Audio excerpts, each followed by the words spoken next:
Imagina que avanzas por una cueva muy estrecha en la península ibérica. La antorcha ilumina algunas marcas en la roca, pigmentos rojos, trazos que podrían tener más de 60.000 años de antigüedad. Pero lo más sorprendente no es la antigüedad, sino que no fueron pintados por Homo sapiens, fueron pintados por neandertales. Durante más de 100.000 años, los neandertales ocuparon Europa, Oriente Próximo y parte de Asia Central. Sobrevivieron a glaciaciones, a depredadores que hoy nos parecen míticos, a cambios climáticos extremos y sin embargo desaparecieron. Otra humanidad completa, extinguida mientras la nuestra sobrevivió. ¿Quiénes eran realmente?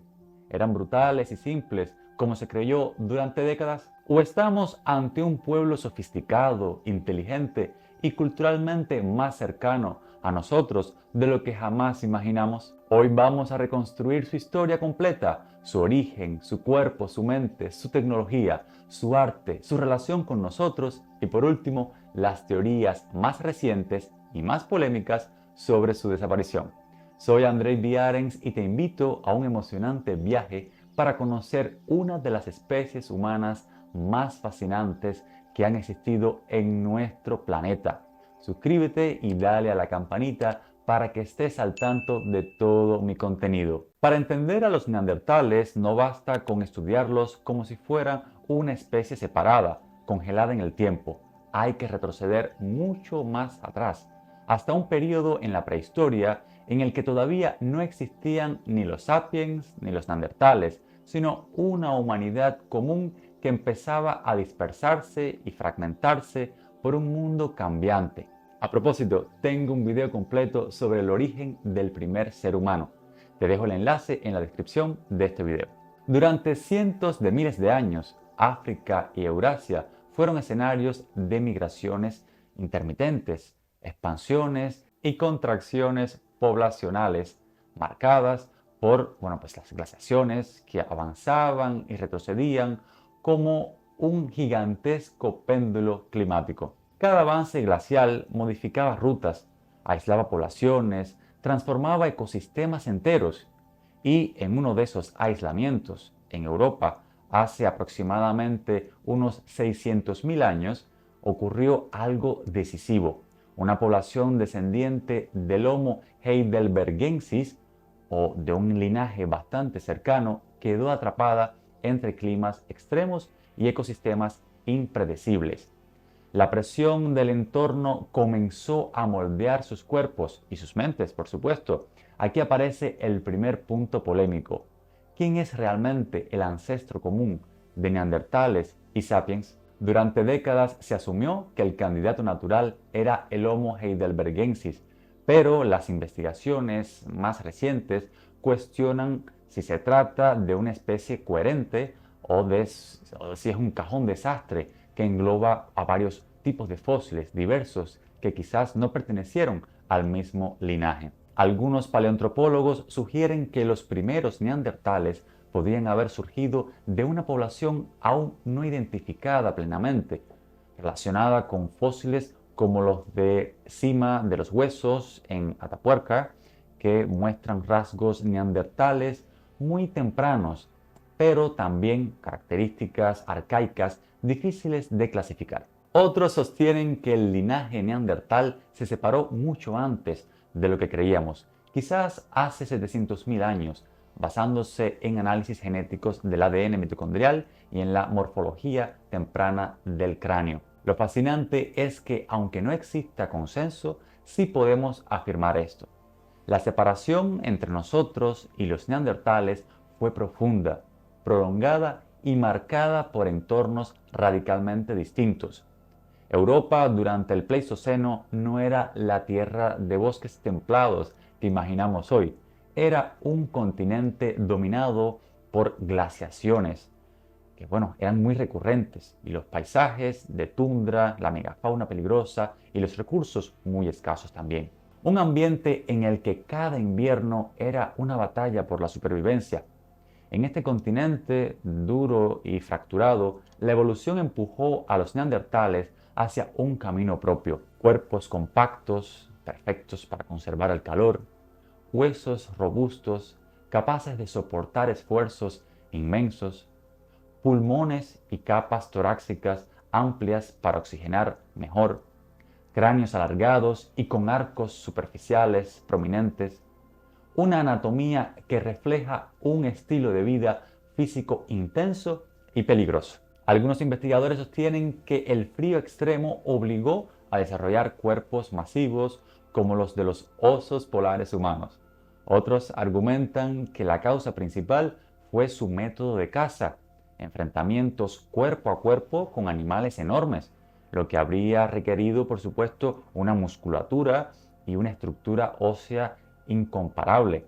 La verdad quizá esté en medio. Un ambiente hostil y un estilo de caza arriesgado se reforzaron mutuamente durante miles de generaciones. Los análisis genéticos modernos revelan que cuando estas poblaciones europeas quedaron aisladas, su diversidad genética comenzó a disminuir.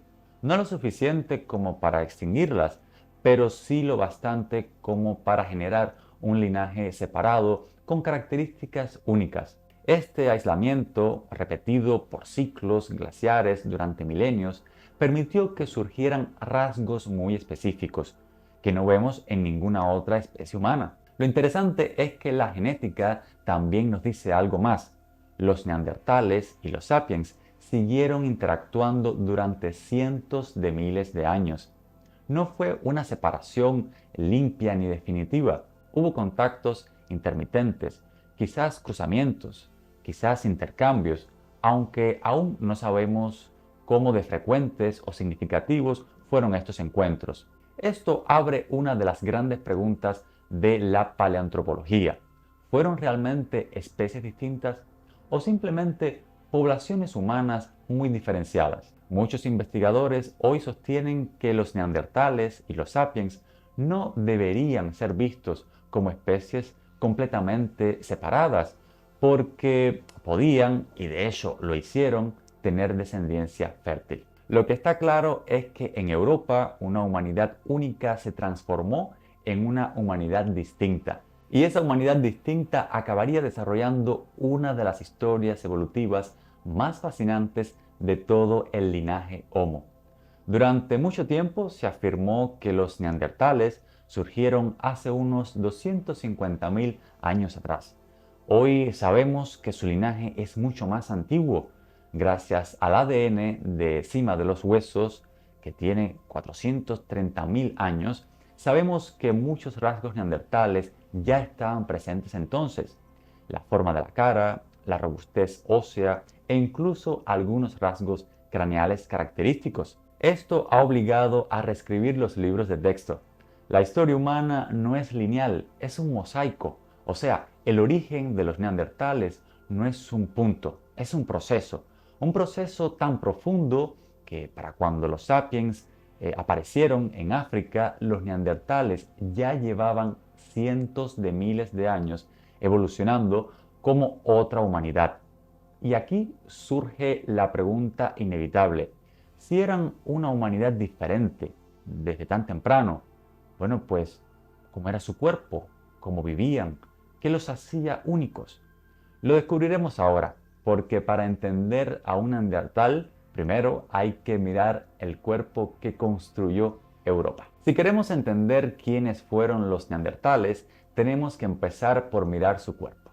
No sus herramientas, ni su ADN, ni sus cuevas, sino su cuerpo, la obra maestra, o la última trampa, de cientos de miles de años de evolución en una Europa que era, bueno, pues más una tundra que un continente. Los neandertales no se parecían a nosotros, pero no porque fueran menos avanzados, sino porque eran humanos optimizados para un ambiente extremo, no para pensar diferente, sino para sobrevivir diferente.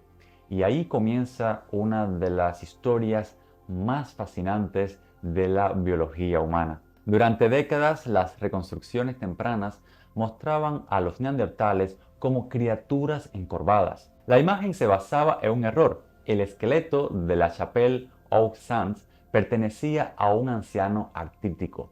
Por culpa de este malentendido, generaciones enteras crecieron creyendo que los neandertales eran brutos, lentos, incapaces de correr. Hoy sabemos que esa imagen era una caricatura. Los neandertales tenían una postura erguida, perfecta, un equilibrio corporal robusto y una musculatura impresionante. No eran torpes, eran fuertes, ágiles y anatómicamente potentes. Su apariencia no hablaba de atraso, hablaba de especialización. La clave de la anatomía neandertal está en su estilo de vida. Europa durante el Pleistoceno medio y tardío exigía un cuerpo capaz de conservar calor, recorrer grandes distancias sobre un terreno irregular, cazar animales gigantescos, sobrevivir a inviernos interminables y resistir traumatismos constantes. Esto moldeó una anatomía singular. Por ejemplo, el torso ancho y voluminoso, una caja torácica enorme con costillas arqueadas, bueno, pues nos sugiere pulmones capaces de oxigenar cantidades inmensas de aire frío. Por otra parte, tenemos extremidades cortas y robustas, piernas compactas que reducen la pérdida de calor y maximizan la fuerza. Los huesos eran densos, muchos más gruesos que los nuestros, que da una señal de una vida físicamente exigente. Manos poderosas, con mucha fuerza de agarre, probablemente para manipular herramientas pesadas y carne dura. Y aquí viene uno de los puntos más controvertidos. Los neandertales tenían un cerebro mayor que el del Homo sapiens, sí, así mismo como te lo estoy diciendo, más que del Homo sapiens moderno, llegando incluso a 1600 centímetros cúbicos en algunos casos. Entonces, ¿eran más inteligentes? Depende de cómo definamos la palabra inteligencia. Algunos investigadores sugieren que los neandertales tenían regiones dedicadas al control motor y la visión más desarrollados, producto de un estilo de vida orientado a la caza cercana. Otros, bueno, pues creen que esta diferencia no refleja inferioridad ni superioridad intelectual, sino una distribución distinta de capacidades cognitivas. Lo más aceptado hoy es que su cerebro no era menos complejo, no era menos humano, solo seguía un camino evolutivo diferente. Quizás veían el mundo de forma distinta, tomaban decisiones de manera diferente, interpretaban el entorno con otro tipo de intuición. Y eso es profundamente revelador. La inteligencia humana no es única, es diversa. El análisis de inserciones musculares, proporciones corporales y lesiones sugieren que los neandertales eran físicamente más fuertes que casi cualquier Homo sapiens vivo en aquel momento. Pero esta fuerza tenía un costo evolutivo. Un cuerpo más grande demanda más calorías, lo que exige cacerías constantes, lo que aumenta riesgos y baja estabilidad demográfica. Aquí aparece una idea clave. Los neandertales no eran fallidos, eran demasiado exitosos en un nicho ambiental muy peligroso. Su cuerpo era perfecto hasta que el clima dejó de ser el mismo. Las fracturas neandertales se parecen sorprendentemente a la de los jinetes de rodeo modernos. Vemos en ellos traumatismos en costillas, brazos, piernas. Esto sugiere que se acercaban a sus presas a distancias muy cortas, probablemente enfrentando al animal de manera directa. Mientras el Homo sapiens desarrollaba armas proyectiles, como las lanzas por ejemplo, los neandertales confiaban en la proximidad y la fuerza. Era una diferencia cultural, sí, pero también anatómica. Nadie lo sabe con certeza, pero la evidencia se inclina hacia el sí. Tenían el gen FOXP2 en la misma variante que nosotros. Su oído estaba adaptado a frecuencias del habla humana. Su caja torácica permitía un control respiratorio sofisticado. Sin embargo, la forma del tracto vocal podría haber imitado algunos sonidos, de modo que la polémica sigue viva. ¿Tenían un lenguaje completo o un protolenguaje? Sea como sea, no eran mudos, se comunicaban, cooperaban y planificaban. Los estudios forenses indican que habrían sido impactantes, más bajos pero muy robustos, muy musculosos en extremo, con rostros prominentes, ojos hundidos y grandes manos fuertes, un caminar potente y firme. No parecían primitivos, sino una variación humana sorprendentemente poderosa. Pero un cuerpo por sí solo no construye sociedades, no crea herramientas, no enciende fuego ni enseña a cazar. Para eso hace falta cultura. En el siguiente bloque veremos cómo ese cuerpo extraordinario dio forma a un modo de vida igualmente extraordinario. Para entender a los neandertales hay que imaginar un mundo brutal, no un paisaje amable cubierto de bosques templados, sino una Europa que avanzaba y retrocedía entre glaciaciones, como un enorme monstruo de hielo. En ese entorno, donde cada invierno podía decidir quién vivía y quién moría, bueno, pues los neandertales construyeron un modo de vida que hoy realmente consideramos extraordinario. Y lo primero que sorprende es que aquello que durante mucho tiempo se interpretó como simplicidad, como por ejemplo sus herramientas de piedra, es en realidad una dura prueba de algo muy distinto. La tecnología musteriense, característica de los neandertales, no era un conjunto de piedras rotas al azar, requería planificación, anticipación y un conocimiento íntimo de los materiales. Un tallador neandertal no improvisaba, preparaba cuidadosamente un núcleo de roca, imaginaba la forma futura de la lasca y trabajaba el bloque con precisión milimétrica para, bueno, pues extraer justo el filo que necesitaba. Ese proceso, conocido como método Levallois, exige una capacidad de previsualización y una coordinación motora muy similares a las del artesano humano moderno. Durante décadas se habló de falta de innovación, pero la cuestión es más compleja. Algunos investigadores señalan que los neandertales innovaban menos porque estaban atrapados en poblaciones pequeñas, dispersas y vulnerables a la pérdida cultural. Otros, en cambio, sugieren que no necesitaban cambiar lo que funcionaba. Su tecnología era el resultado de cientos de miles de años de refinamiento en un entorno estable. Y otros, bueno, pues quizás los más provocadores, afirman que lo que vemos actualmente es solo una mínima parte de su legado, porque buena parte de Europa, campos de hielo, regiones inundadas, laderas erosionadas, se destruyó o escondió, bueno, pues todas estas innumerables yacimientos que podríamos tener al alcance hoy. La polémica sigue abierta y probablemente lo estará durante mucho tiempo. Pero la tecnología neandertal iba mucho más allá de la piedra. El fuego, por ejemplo, era una herramienta tan cotidiana y tan dominada que casi lo damos por sentado. No solo lo encendían, lo cuidaban, lo transportaban de un lugar a otro, lo mantenían vivo dentro de cuevas durante días enteros.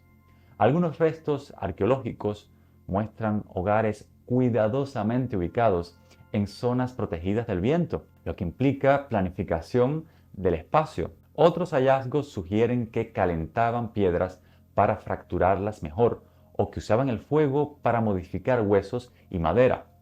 Cada detalle apunta a un dominio del fuego tan profundo como el nuestro. También vivían en cuevas, sí, pero no como los hombres de las cavernas. Las cuevas eran refugios temporales, estaciones de paso, lugares donde procesar la carne, reparar las herramientas o esperar a que pasara una tormenta. La mayor parte de su vida transcurría al aire libre, en campamentos que podían durar días o semanas, siempre ligados al movimiento de los animales y de las estaciones. Esos campamentos muestran zonas de talla, espacios para el fuego, áreas de descanso, una organización que no tiene nada de primitiva. Y algunos hallazgos recientes, como fragmentos microscópicos de cuerdas que fueron trenzadas, indican que dominaban materiales vegetales y podían fabricar objetos compuestos, como las redes, bolsas, uniones para herramientas, pequeños detalles que, sumados, destruyen de raíz la vieja imagen del neandertal bruto. Pero quizá lo más revelador es la relación que tenían con su entorno.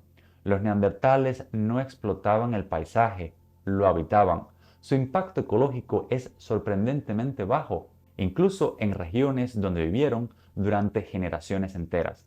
Algunos paleoambientólogos sugieren que su forma de vida estaba más integrada en el ecosistema que la nuestra, no porque fueran más puros, sino porque sobrevivir en su mundo exigía una comprensión profunda y respetuosa de los ritmos naturales. Y mientras reconstruimos este universo, surge inevitablemente una pregunta. ¿Cómo era la mente que vivía dentro de ese cuerpo poderoso y dentro de ese mundo exigente? ¿Pensaban como nosotros? ¿Se emocionaban como nosotros? ¿Tenían símbolos, rituales, creencias? Para responder a esto tenemos que adentrarnos en uno de los temas más polémicos de la arqueología moderna, la vida interior de los neandertales. Los neandertales nos recuerdan que la historia humana no es una línea recta de progreso, sino una epopeya de resistencia. Y hablando de epopeyas, si te interesa explorar relatos profundos sobre lo que nos hace humanos, bueno, pues yo te recomiendo mi libro Andreíadas, una obra de fantasía épica donde analizo, a través de historias del mundo antiguo, aquella chispa que nos define como especie, la creatividad, el conflicto, la supervivencia. Te dejo el enlace en la descripción de este video. Hasta ahora hemos explorado el cuerpo y el mundo material de los neandertales, pero todo eso es solo la superficie. Lo verdaderamente decisivo, lo que marca la diferencia entre una especie adaptada al entorno y una especie capaz de transformarlo, ocurre dentro de la mente. Durante mucho tiempo se creyó que la mente neandertal era limitada, primitiva, que su mundo interior era pobre, que carecían de imaginación. Hoy, sin embargo, esa imagen se está derrumbando. Paleontólogos y genetistas y arqueólogos están reconstruyendo un retrato mucho más complejo, el de una humanidad que no solo cazaba, sino que sentía, no solo sobrevivía, sino que pensaba, no solo enterraba cuerpos, sino que quizás creaba significado. Pero antes de avanzar hay que reconocer una cosa: estudiar la mente de una especie extinguida es probablemente la tarea más difícil de la arqueología. No podemos preguntarles nada, solo podemos intentar escuchar lo que dejaron atrás. Y lo que dejaron es mucho más interesante de lo que imaginábamos. Uno de los descubrimientos que más polémica ha generado proviene de un lugar llamado Shanidar, en las montañas del Kurdistán iraquí. Allí se encontraron restos de varios individuos neandertales cuidadosamente colocados en fosas poco profundas.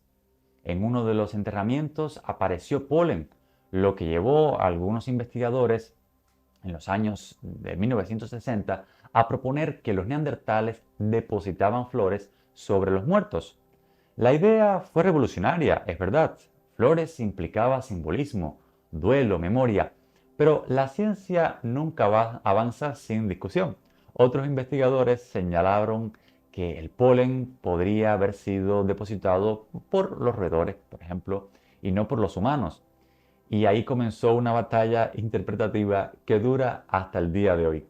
¿Eran esos enterramientos actos rituales o simplemente decisiones prácticas para evitar los carroñeros? La respuesta más aceptada actualmente es más matizada.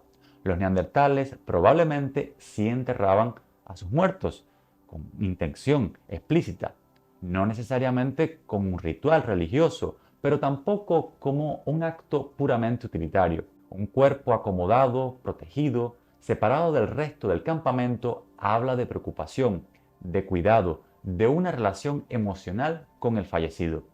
No es religión, quizás, pero sí es humanidad. En varios yacimientos europeos han aparecido depósitos de ocre rojo asociados a herramientas y huesos neandertales. El ocre, en miles de culturas humanas, está vinculado a prácticas simbólicas, estéticas o rituales. Lo usaban para teñir pieles, para pintarse el cuerpo, para marcar objetos especiales. No lo sabemos con certeza, pero sí sabemos esto: no hay ninguna razón funcional obvia para recolectar y procesar ocre rojo, salvo que su color tuviera algún tipo de valor simbólico. Esto nos abre una ventana inesperada hacia su mundo interior. Quizá los neandertales también distinguían entre lo cotidiano y lo especial. En algunos yacimientos se han encontrado garras de águila con marcas de corte. No servían para cortar, ni para cazar, ni para raspar. Servían probablemente para adornar. Colgantes, talismanes, símbolos de estatus. No podemos saberlo con exactitud, pero sí podemos afirmar que esos objetos no eran herramientas, eran mensajes. Lo mismo ocurre con plumas de aves rapaces halladas en contextos neandertales. Se las colocaban en el cabello, en la ropa, eran símbolos de identidad grupal. Los investigadores no se ponen de acuerdo, pero el hecho en sí, o sea, la selección de elementos estéticos, es profundamente significativo. El adorno corporal implica una cosa, que la mirada del otro importa, una señal inequívoca de vida social compleja. En el año 2018, una serie de dataciones sorprendió al mundo. En cuevas españolas como La Palaciega, Maltravieso y Ardales, algunas pinturas rupestres resultaron tener más de 64.000 años. Eso es 10.000 años antes de que los Homo sapiens llegaran a Europa. Si las dataciones son correctas, las pinturas no pueden ser nuestras. Tendrían que ser obra de neandertales. Las imágenes, manchas rojas, líneas, símbolos geométricos, impresiones de manos, no son grandes escenas figurativas como las de Altamira, por ejemplo, pero son intencionales. Están colocadas en lugares específicos de las cuevas. Requieren luz y organización. Sin embargo, hay científicos escépticos que cuestionan las dataciones, sugiriendo que los carbonatos sobre los pigmentos podrían dar edades engañosas. Otros aceptan las fechas, pero dudan de la autoría, diciendo que podrían ser marcas utilitarias sin contenido simbólico. Pero incluso los más críticos reconocen algo importante. Si no son arte, son algo muy parecido a lo que en nuestros ancestros se convirtió en arte. El debate continúa, pero el hecho mismo de que exista ese debate demuestra que la mente neandertal fue más rica y más misteriosa de lo que nuestras viejas caricaturas sugerían. En una cueva de Eslovenia apareció un hueso perforado que algunos interpretaron como una flauta neandertal. La posibilidad de que los neandertales crearan música es irresistible, pero esa hipótesis es tremendamente polémica. Otros investigadores dicen que las perforaciones podrían haber sido el resultado de mordeduras de hienas. ¿Quién tiene razón?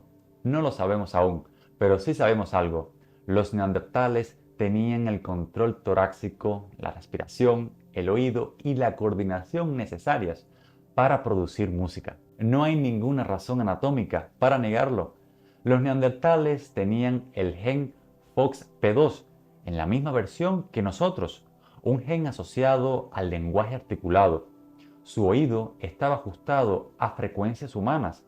Su cerebro tenía áreas de asociación comparables a las nuestras. Y sin embargo, su cultura material no se parece del todo a la nuestra. No hicieron grandes figuraciones animales, ni construyeron objetos complejos como los sapiens del Paleolítico Superior. ¿Por qué? Aquí entramos en otro debate científico muy intenso. Algunos investigadores sostienen que su mente era simbólica, pero menos diversificada que la nuestra. Otros proponen que sí tenían pensamiento simbólico, pero sus poblaciones pequeñas, pues limitaron la expansión cultural de ellos. Otros incluso sugieren que su estilo de vida exigente hacía que la producción simbólica fuera menos prioritaria. Lo que está claro es que no eran criaturas pragmáticas sin alma. Su forma de entender el mundo era distinta. Un camino evolutivo paralelo al nuestro, pero genuinamente humano. La suma de todas estas pistas, enterramientos, pigmentos, adornos, símbolos, música, lenguaje probable, pinta un retrato que hace 20 años habríamos considerado imposible. Los neandertales tenían una vida interior, sentían la muerte, decoraban su cuerpo, seleccionaban colores, probablemente contaban historias. Quizá miraban al fuego y veían algo más que calor. No eran menos humanos, eran humanos de una forma diferente. Y lo más asombroso es que mientras desarrollaban toda esta complejidad cultural, su historia se cruzaba de forma inesperada, pues con las nuestras, porque Sapiens y Neandertales no fueron simples vecinos distantes, se encontraron, convivieron, se mezclaron y dejaron marcas profundas que aún llevamos dentro. Ese es el tema del próximo capítulo, la revolución del ADN antiguo, el descubrimiento que cambió para siempre nuestra idea de quiénes somos. Durante más de un siglo, la historia de los neandertales se escribió con piedras, huesos y conjeturas. Los arqueólogos excavaban cuevas, analizaban herramientas, comparaban cráneos, pero había algo que nunca podían saber. Los neandertales podían haberse extinguido, pero ¿habían dejado alguna huella en nosotros? La respuesta parecía obvia, no. Dos especies distintas, separadas por cientos de miles de años, no podían mezclarse. Esa era la idea dominante, hasta que un científico sueco decidió que la verdadera historia no estaba en los huesos, sino en lo que quedaba dentro de ellos. La revolución comenzó con un nombre, Svante Paavo, de quien ya te he hablado en otros de mis videos. Durante los años 90 y principios de los 2000, Paavo y su equipo se embarcaron en un proyecto que muchos consideraban imposible: recuperar el ADN de un homínido extinguido hace decenas de miles de años. El ADN es frágil, se degrada muy rápido, se contamina con mucha facilidad y sin embargo, tras años de pruebas, fracasos y mejoras tecnológicas, lograron secuenciar fragmentos del genoma neandertal. Lo que vino después fue un terremoto. Cuando el equipo comparó el ADN neandertal con el humano moderno, pues apareció algo que nadie se esperaba. Los africanos subsaharianos no tenían señales neandertales, pero las poblaciones de Europa, Asia, Oceanía y América sí. Entre un 1 y un 4% de su ADN provenía de los neandertales. El descubrimiento fue tan monumental que obligó a reescribir toda la historia de la humanidad en cuestión de solo unos días. Neandertales y sapiens no solo se encontraron, no solo se observaron desde la distancia, sino que se mezclaron, tuvieron hijos fértiles y esos hijos, esas generaciones tras generaciones, pues transmitieron esos fragmentos de un linaje que nadie imaginaba que seguiría vivo. Esto significa que en algún punto entre hace 60.000 y 40.000 años, nuestros ancestros no vieron a los neandertales como criaturas ajenas, los vieron como compañeros, como aliados, como pareja, los vieron como humanos. Pero el impacto de este descubrimiento no es solo emocional, tiene consecuencias científicas profundas, porque esos fragmentos de ADN no son neutros, afectan nuestra biología hoy. Algunos genes neandertales influyen, por ejemplo, en nuestro sistema inmunitario, ayudándonos a detectar ciertos patógenos con más eficiencia. Otros, pues parecen modificar la textura de nuestra piel, nuestra tolerancia a ciertos climas fríos, incluso nuestra propensión a ciertas enfermedades. Nada de esto significa que heredamos características neandertales de forma simple, como si pudiéramos señalar partes de nuestra anatomía y atribuirlas directamente a ellos.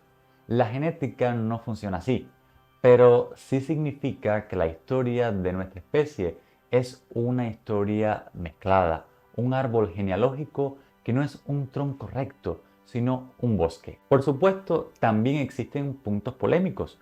Algunos científicos sostienen que el porcentaje neandertal es demasiado bajo como para hablar de mezcla significativa. Otros argumentan que la ausencia de ADN neandertal en poblaciones africanas no implica falta de contacto, sino migraciones que fueron posteriores y que, diluyeron las señales. Y algunos incluso sugieren que pudo haber múltiples oleadas de mezclas con intensidades distintas según la región. La genética no solo confirmó que sapiens y neandertales se cruzaron, mostró que lo hicieron más de una vez. en diferentes lugares, con diferentes direcciones migratorias y probablemente con diferentes culturas. No hubo un único encuentro, hubo siglos enteros de convivencia, cooperación, tensión, aprendizaje y mezcla. De repente la pregunta dejó de ser ¿qué queda de los neandertales? Y pasó a ser ¿qué parte de nosotros nació gracias a ellos? Cuando Paavo recibió el premio Nobel en el 2022, el comité dijo que su trabajo reveló un panorama sorprendentemente complejo de nuestras relaciones pasadas. Esa es una forma elegante de decirlo. Una forma más directa sería, la humanidad nunca fue una sola. Siempre fuimos muchas y llevamos en nuestro interior la memoria genética de una humanidad que creíamos perdida. Y aquí surge la cuestión decisiva. Si compartimos ADN, si convivíamos y nos mezclamos, si nuestra historia se cruzó muchas veces, ¿cómo fueron esos encuentros? ¿Fueron violentos? ¿Fueron pacíficos? ¿Fueron íntimos? ¿Nos enseñaron algo? ¿Les arrebatamos algo? El siguiente capítulo nos lleva a ese terreno ambiguo, fascinante y profundamente humano. La relación directa entre neandertales y sapiens. Cuando el Homo sapiens salió de África hace unos 60.000 años, no estaba entrando en un continente vacío. Europa ya tenía dueños. Desde hacía cientos de miles de años, los neandertales habían sobrevivido en esas tierras frías. Habían cazado, habían criado a sus hijos y habían enterrado a sus muertos. Eran, en todos los sentidos, la humanidad europea. Y sin embargo, un día, nuestros ancestros aparecieron en su horizonte. Dos especies humanas, dos formas de vivir, dos historias evolutivas distintas. Bueno, pues se encontraron cara a cara por primera vez. Durante mucho tiempo imaginamos ese encuentro como una guerra.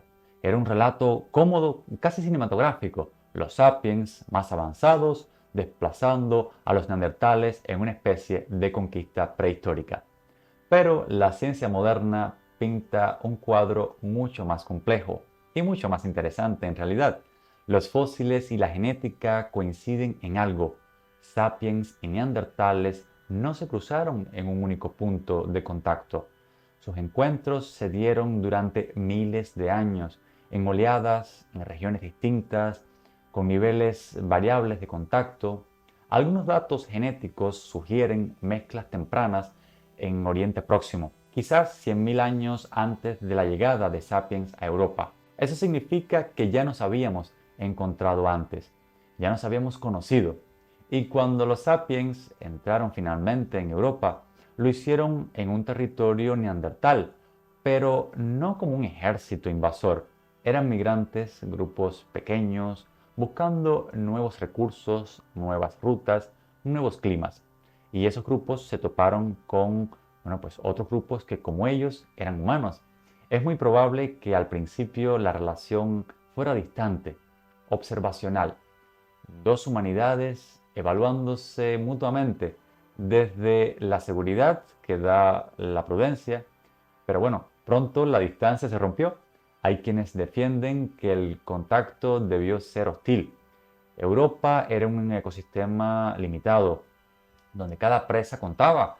El recién llegado Sapiens, con redes sociales más amplias y armas más versátiles, pudo haber desplazado gradualmente a los neandertales. Pero la arqueología no muestra señales claras de guerra. No hay masacres, no hay fósiles con heridas de armas intencionales, no hay indicios de exterminio sistemático.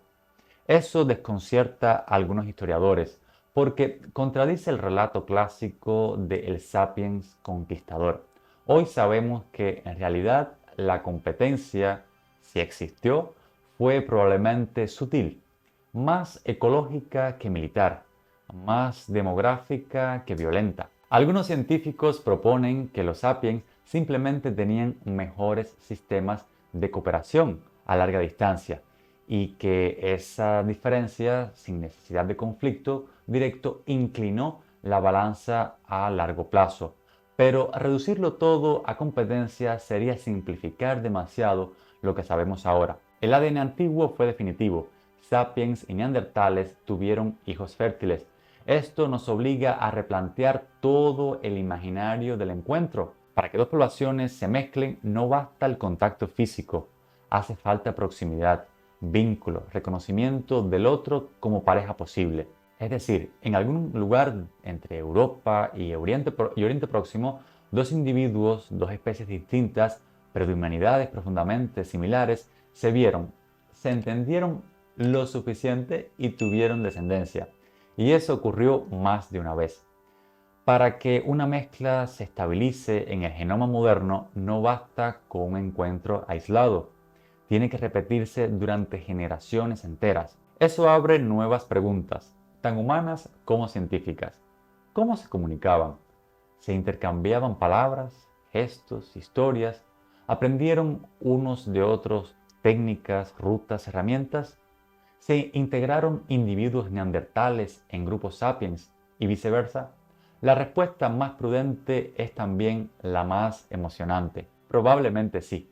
Aquí entra una controversia que divide a los investigadores. Algunos sostienen que los sapiens trajeron todas las innovaciones importantes y que los neandertales solo adaptaron tarde y fragmentariamente parte de ellas.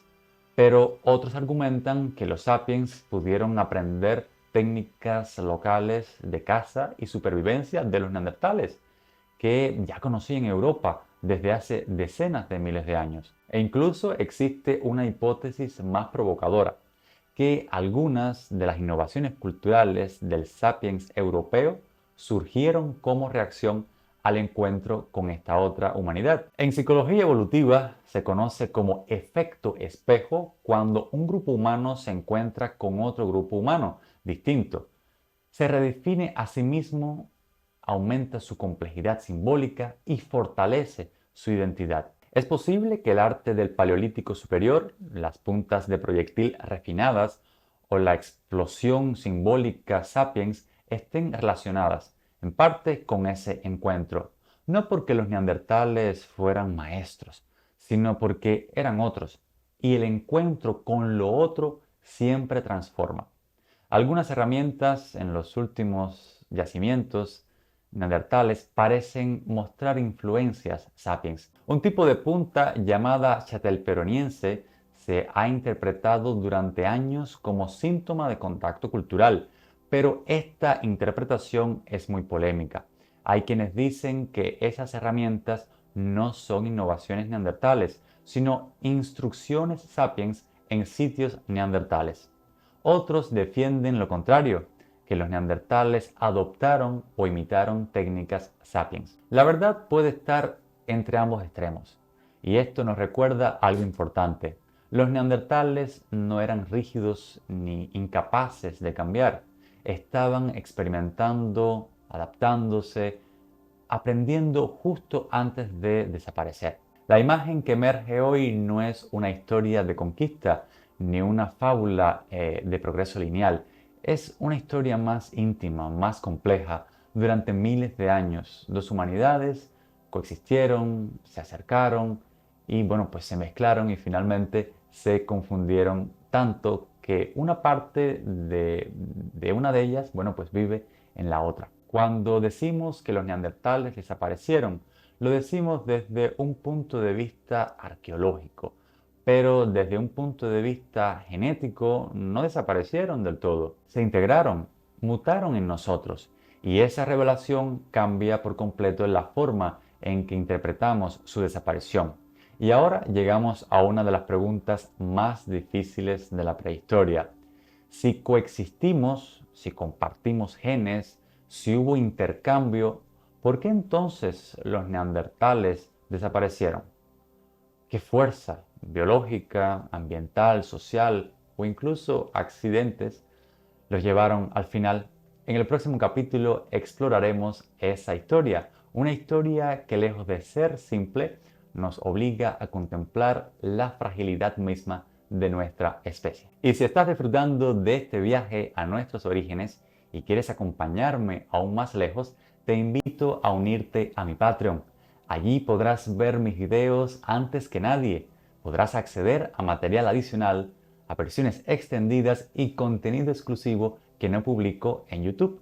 Por ejemplo, si quieres saber más sobre el Homo heidelbergensis, el ancestro del Homo neanderthalensis, bueno, pues podrás encontrar un video exclusivo para esa plataforma. Con tu ayuda podré seguir creando contenido para ti, por lo que desde ya te doy las gracias. Te dejo el enlace en la caja de descripción de este video. La historia de los neandertales termina inevitablemente en un misterio. Durante más de 300.000 años prosperaron en Europa, sobrevivieron a las glaciaciones que habrían borrado a cualquier otra especie humana. Se adaptaron, cazaron, criaron a sus hijos y enterraron a sus muertos. Y sin embargo, hace unos 40.000 años aproximadamente, su presencia comienza a desvanecerse del registro arqueológico. Primero lentamente y luego por completo. No hay un punto exacto donde podamos decir aquí murieron los neandertales, y eso en sí mismo es revelador. Si desaparecieron no fue un cataclismo, ni una gran batalla, ni un desastre repentino. Fue un proceso largo, frágil y probablemente inevitable. Pero, ¿qué lo causó? Durante más de un siglo, los científicos han propuesto explicaciones que compiten entre sí, se contradicen, se modifican y vuelven a surgir con nuevas evidencias. Lo cierto es que ninguna responde por completo al enigma, y quizás el error ha sido buscar una sola respuesta, cuando la desaparición neandertal fue en realidad el resultado de muchas fuerzas actuando al mismo tiempo. Europa durante el siglo de la extinción neandertal era un continente inestable. Las glaciaciones avanzaban y retrocedían con una rapidez muy grande que alteraban los ecosistemas enteros en cuestión de siglos. Los animales migraban, las temperaturas se desplomaban y los territorios que antes eran fértiles, bueno, pues se convertían en desiertos helados. Los neandertales sobrevivieron a más de una docena de estos ciclos, pero la última secuencia glaciar, conocida como Heinrich IV, fue especialmente abrupta. Algunos arqueólogos sostienen que esta inestabilidad redujo sus territorios y sus presas, colapsando lentamente sus poblaciones. Pero esta explicación tiene un problema. Los sapiens también vivieron esos cambios y sin embargo prosperaron. El clima les afectó a ambos, pero de forma distinta. Muchos modelos matemáticos sobre poblaciones antiguas señalan que los neandertales vivían en grupos pequeños, cientos de veces más reducidos que los de los Homo sapiens. La baja densidad no es solo un número, implica menos intercambio genético, menos innovación cultural, menos resistencia ante enfermedades o choques ecológicos. Y aquí aparece una hipótesis inquietante. Algunas simulaciones muestran que incluso sin la llegada de Sapiens, bueno, pues los neandertales podrían haberse extinguido solo por el azar demográfico. Grupos pequeños, sometidos a miles de generaciones de estrés ambiental, simplemente colapsan. Pero esta hipótesis tampoco explica por qué sobrevivieron durante cientos de miles de años, hasta justo el momento en que aparecemos nosotros. Cuando el Homo sapiens llegó a Europa no traía herramientas milagrosas ni armas futuristas, pero sí traía algo diferente, redes sociales más amplias. Los sapiens vivían conectados entre grupos distantes, podían intercambiar información, compartir recursos, mover individuos de un grupo a otro y acumular innovaciones. Esa red invisible en el registro arqueológico puede haber sido su mayor arma. No era una competencia frontal, era una competencia por resiliencia. Uno tenía un margen de error mayor que el otro, y en biología eso es crucial. Pero incluso esta hipótesis tiene detractores. Algunos científicos argumentan que la supuesta superioridad tecnológica sapiens solo se vuelve clara muy tarde, cuando los neandertales ya estaban en declive, y que antes de eso, bueno, pues ambos grupos tenían capacidades muy similares. Durante décadas se enseñó que los sapiens mataron a los neandertales por violencia directa. Hoy sabemos que no hay pruebas, no hay genocidio, no hay restos fósiles con heridas de guerra. No hay señales de que los sapiens invadieran Europa como un ejército. Esta teoría no se sostiene y sin embargo algo ocurrió cuando ambas especies coexistieron. En muy poco tiempo una de ellas desapareció. Por su parte, la genética introdujo una idea nueva. Los neandertales no desaparecieron, al menos no del todo. Una parte de ellos se mezcló con nosotros y sobrevivió en nuestro ADN. Este hecho plantea una hipótesis audaz. Quizás no se extinguieron por completo, sino que fueron absorbidos por poblaciones sapiens más numerosas. Un proceso que en biología se conoce como reemplazo demográfico por hibridación. Pero esto no explica por qué dejaron de existir como comunidad cultural, independiente, por supuesto. Integrarse no es lo mismo que desaparecer. Cada teoría explica una parte del enigma, pero ninguna lo explica del todo. El clima los golpeó, la baja demografía los debilitó, la competencia los presionó, la mezcla los diluyó y el azar los remató. Tal vez la tragedia neandertal no fue causada por un enemigo externo, ni por una diferencia cognitiva, ni por un evento catastrófico. Tal vez su desaparición fue lo que ocurre cuando muchas fuerzas pequeñas, un invierno más duro, una casa fallida, una enfermedad nueva, un grupo demasiado reducido, un recién llegado más adaptable, se acumulan generación tras generación. No fue un final épico, fue un lento apagarse. Y en el extremo occidental de Europa, en un lugar llamado Gibraltar, aparece que sobrevivió el último eco de una humanidad que resistió más que ninguna otra. Después ya no volvemos a verlos, pero antes de dar por concluida su historia, debemos enfrentar la paradoja más sorprendente. Si desaparecieron, ¿cómo es posible que millones de personas en el mundo lleven fragmentos de su herencia genética? La extinción no borró a los neandertales, solo transformó la forma en que siguen existiendo.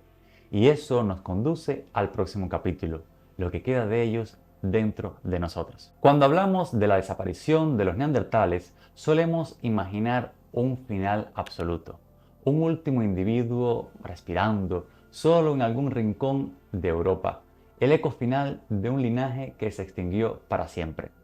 Pero el descubrimiento del ADN antiguo nos obliga a cambiar esa imagen. Los neandertales desaparecieron del registro arqueológico, pero no desaparecieron del todo. Una parte de ellos continúa viva en nosotros. Esa frase tan simple cambia por completo la forma en que entendemos su historia, porque significa que aunque ya no existan como cultura, como sociedad, como humanidad independiente, sí existen como herencia biológica, un legado diminuto pero extraordinario que llevamos en cada célula. Pero, ¿qué significa realmente llevar ADN neandertal? ¿Es un simple dato curioso o un vínculo profundo con otra humanidad? La respuesta es más sorprendente de lo que imaginas. El ADN neandertal no está repartido al azar.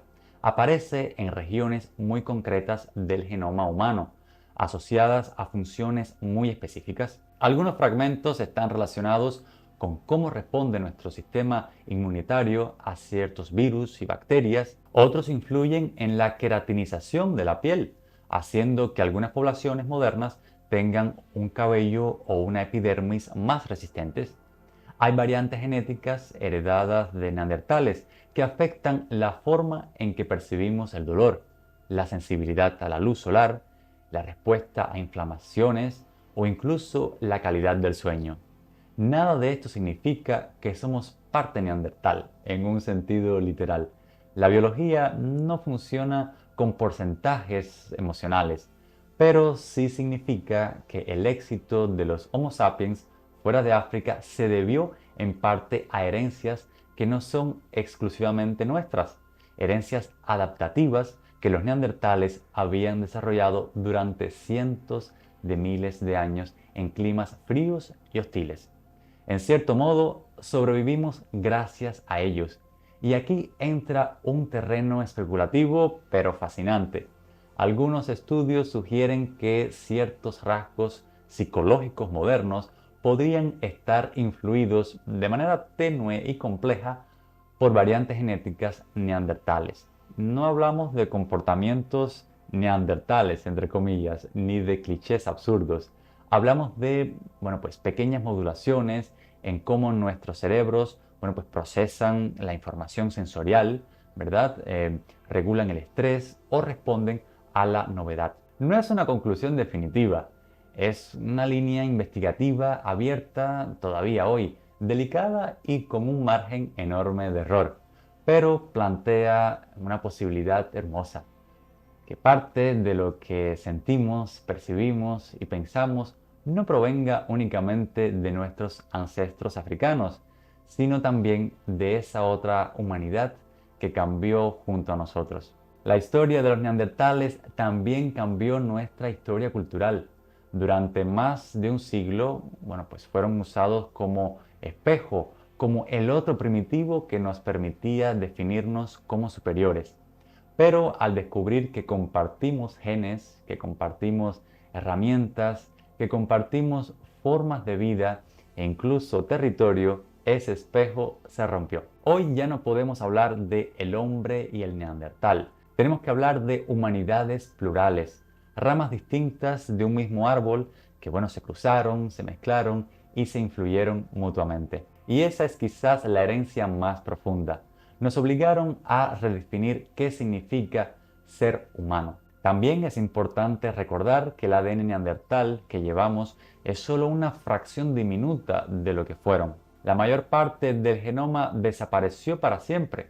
Su cultura, sus lenguajes, sus historias, sus vínculos emocionales, todo se perdió sin dejar un registro directo. Y sin embargo, no podemos hablar de fracaso evolutivo.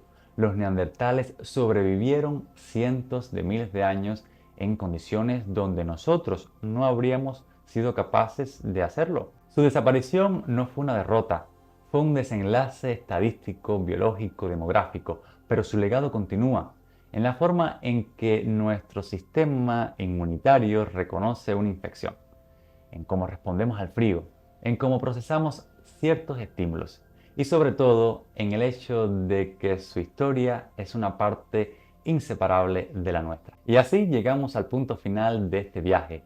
3 humanidades convivieron alguna vez, la suya, la nuestra y la que creamos juntos cuando nos mezclamos. Los neandertales no están aquí para contarnos su historia, pero una parte de ellos vive en el único lugar donde la extinción no tiene poder, dentro de nosotros. Y ahora, con todo esto en mente, podemos cerrar este documental preguntándonos no solo quiénes fueron ellos, sino qué dice su historia sobre nosotros. Si este viaje te ha hecho mirar nuestra historia con nuevos ojos, te invito a quedarte. En este canal seguimos explorando los capítulos más profundos, más desafiantes y más fascinantes de la historia de la humanidad. Puedes suscribirte para no perderte los próximos documentales. Dejar en los comentarios qué teorías sobre los neandertales te resulta más convincente o qué tema te gustaría que investigue más adelante. Y si quieres ir aún más lejos, si quieres ver mis videos antes de que nadie, acceder a contenido ampliado y formar parte de una comunidad que ama la historia tanto como tú, pues te recuerdo que puedes unirte a mi Patreon. Allí seguimos conversando, analizando y profundizando en todo lo que la prehistoria, la historia, la arqueología y la ciencia tienen aún por revelarnos. Gracias por acompañarme en este viaje. Nos vemos en el próximo episodio, donde volveremos a abrir una ventana al pasado para entender mejor quiénes somos.